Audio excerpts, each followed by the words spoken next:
Hi, I'm Doug Klein, the President and Chief Leadership Advisor at Sirota Leadership Advisory, where we help senior leaders overcome the intangible obstacles to business success by building and maintaining highly effective cultures and executive teams. There are insidious, lurking challenges that all executive teams face, although they may not be what you're thinking about. Pictured is the once vilified BP triumvirate many associate with the Gulf oil spill.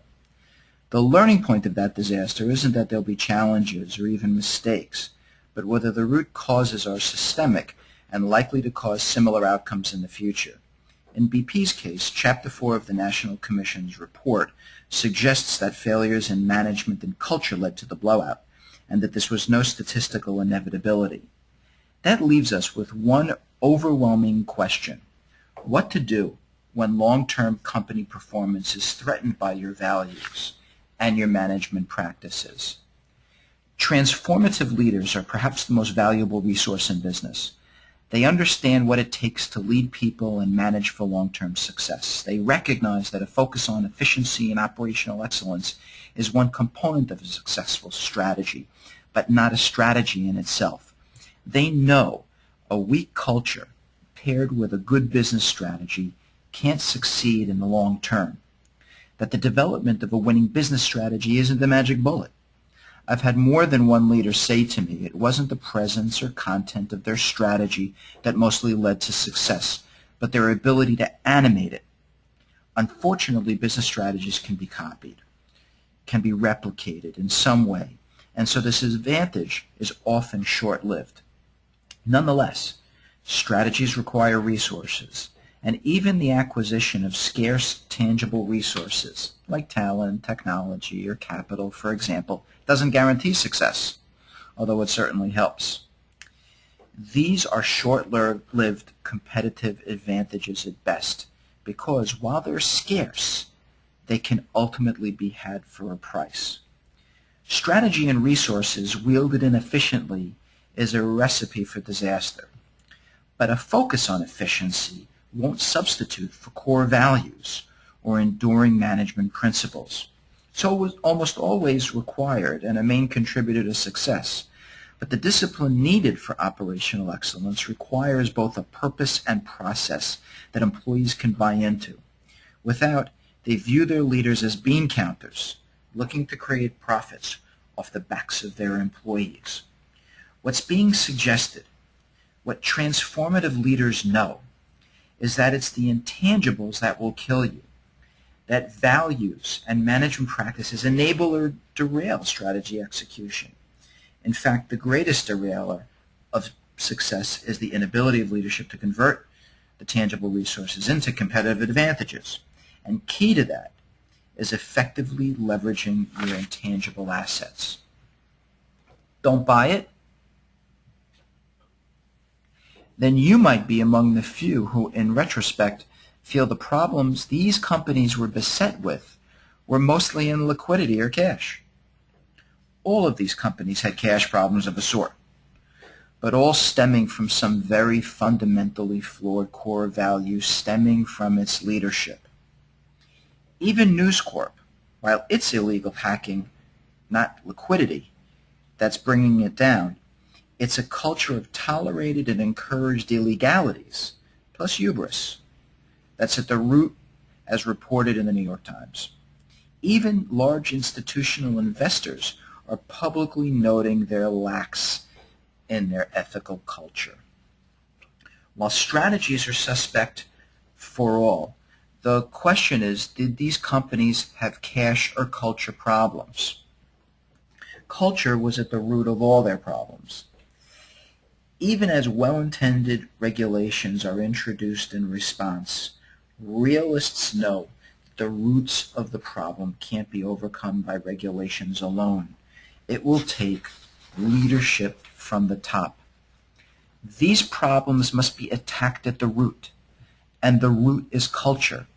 And what all smart leaders know is that leadership and culture are virtually synonymous. There are two sides of the same coin. Leadership sets the culture. For example, if integrity isn't demonstrated by the leadership, It isn't the value in practice and will therefore be subject to lapses in the day-to-day culture. This is true for other values like respect, customer focus, etc. All companies with high-performance cultures can point to a leader or group of leaders with strong views who are ultimately responsible for that current culture. Their top priority is almost always serving the customer. They believe that that focus on the customer represents an enlightened self-interest on their part. This then represents the business case they make for their emphasis on quality and service versus simply lowest cost at all costs, as we said. It's not a moral argument they're making. It's simply good business as they see it. No money, no mission, for sure. But for them, money serves the mission, not the other way around. These leaders almost always have strong, irresistible personalities, but that strong personality isn't the same as being charismatic, although those leaders with clear visions and business strategies are often described as charismatic, especially when they're successful. But they may not have a traditional charismatic personality.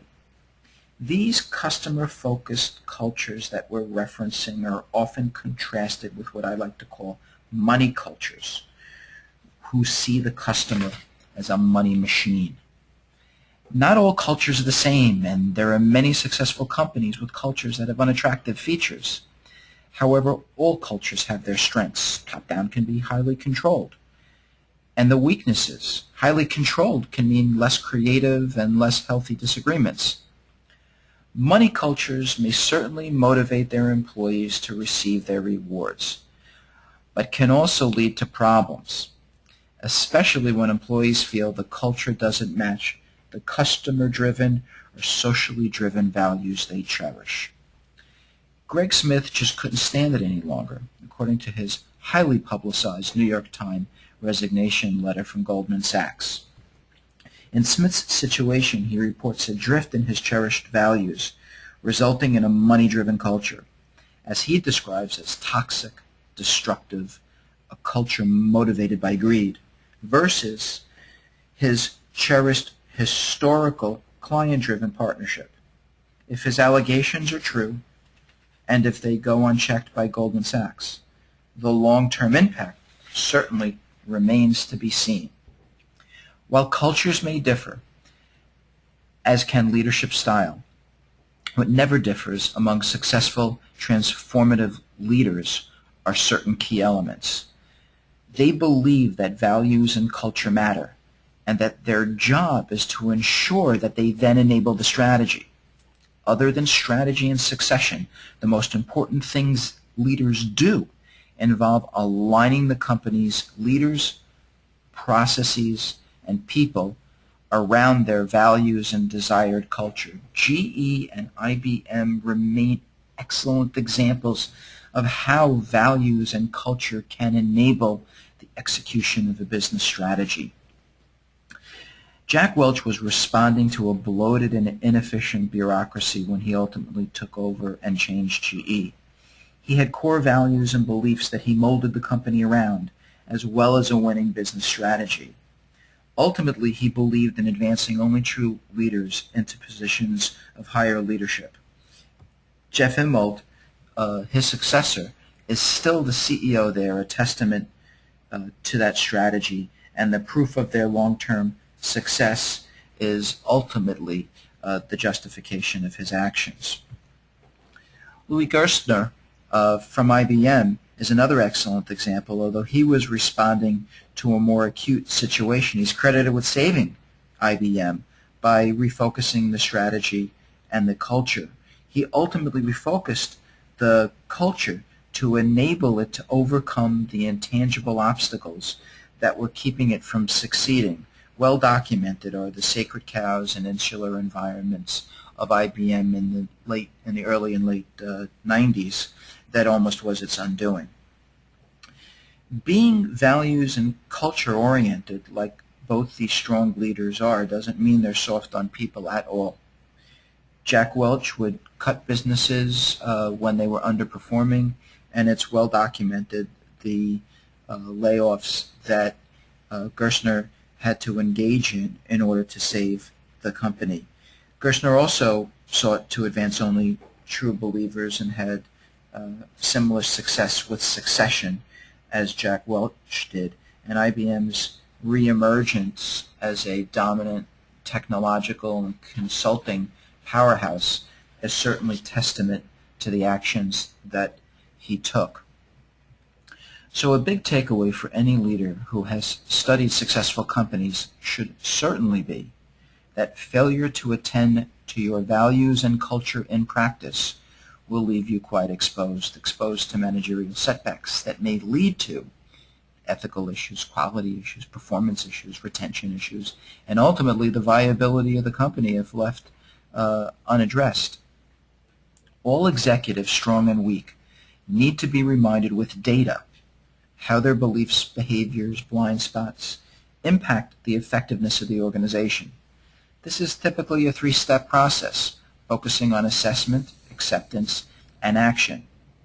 Step one is identifying opportunities. What are the leadership and management practices that impact the performance of employees that in turn impact customer satisfaction and overall effectiveness in business results? Once that identification has taken place, then senior leadership needs to be presented metrics that enable them to make choices between investments in intangible obstacles versus other obstacles that the organization may be facing. We have to create a vocabulary that enables them to make prospective decisions based on dollars invested and return expected. Many of those identified opportunities will stem from the C-suite, so it's critical to build executive insights and commitment to step two. One has to examine and address what's going on in the C-suite as part of this action. Doing so will ensure that the right final consensus regarding specific obstacles in need of attention are targeted. The most typical actions involve three basic categories of action which comprise step three. The first is around clarifying and reinforcing the values. The second is then realigning the culture in practice with those stated values. And a third area that most typical actions emanate from has to do with the resolution of conflict, whether it's institutional, function versus function, business unit versus business unit, or individual, often stemming from individual conflicts in the C-suite. These conflicts can be both rational and irrational. Regardless, they must be addressed. It's not so simple as going from step one to step three, skipping over step two. Skipping over step two, involving the executives, is the reason that these efforts often fail or even fail to get started. The good news, however, companies can expect 15% or more performance gains across a variety of performance metrics when these actions are taken. If this has been of interest to you, please sign up for our upcoming webinars. May 16th, we begin to focus on our actions, starting with aligning executive values. Where are the misalignments? What's to be done about it? September 12th, we then focus on how does one build an effective culture? How do you lead successful change? December 4th, we focus on conflict, specifically the poison in the C-suite and how to overcome those kinds of conflicts. Please contact us. Please contact Liz if you're interested in pre-registering for any of these seminars. Thank you for listening. And if there are any questions remaining about any of the material, please feel free to contact me at the information below.